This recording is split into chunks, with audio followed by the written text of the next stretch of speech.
Well, hopefully don't get anything like that kind of consequence, but we know this storm's a big deal. Yeah, we're keeping a close track on it. Pete, do we have any estimation of when it will actually form and then what kind of impact we'll have here locally? Yeah, I've got all of that. And even before that comes our way, we have a lot of weather beforehand. Let's get right to it. We've got a lot to talk about. First off, it's blustery right now.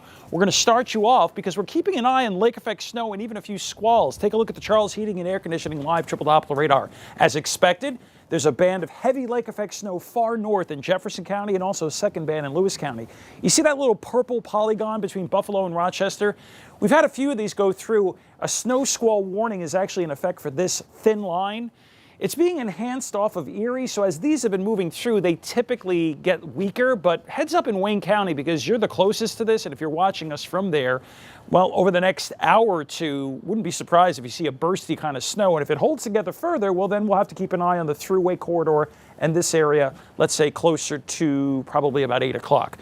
Anyway, as we look ahead, beyond that quick snow shower squall, that lake effect snow up north continues right through Friday and then eventually moves into central New York. All the while, we stay gusty everywhere. I'll show you how much snow in a second.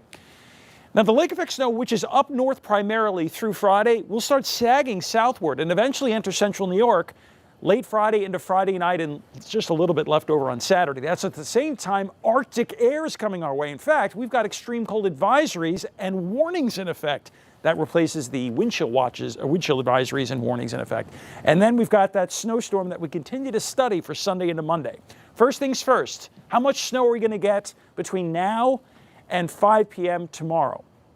Now, other than some passing snow showers or a quick squall, primary lake effect snow is up north in this band. And what you're seeing as it moves south, this is late in the day tomorrow, that band starts moving south, and that's why you see 1 to 3 inches like thruway northward. But the heaviest snow, unfortunately, this is going to hit same spots roughly as the previous lake snow event. I'm going for a band of snow for 12 to 24 inches likely. There may be a few isolated spots that get over 24 inches. That's through the next 24 hours.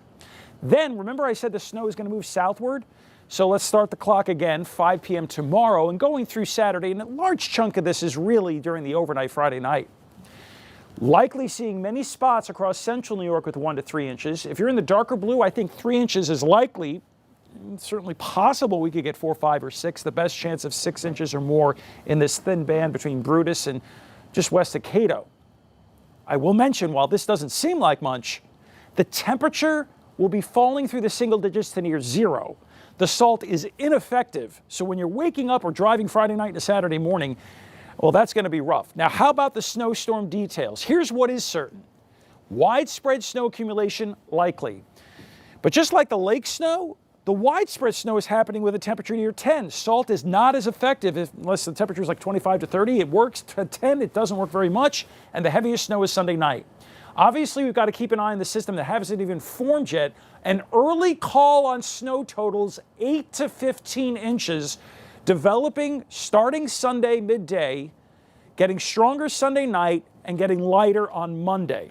As mentioned, you may have noticed the plus or minus. We'll obviously keep an eye on if we've got to go higher or lower, and within the 8 to 15 inches, it is possible isolated spots could get more than that or less than that.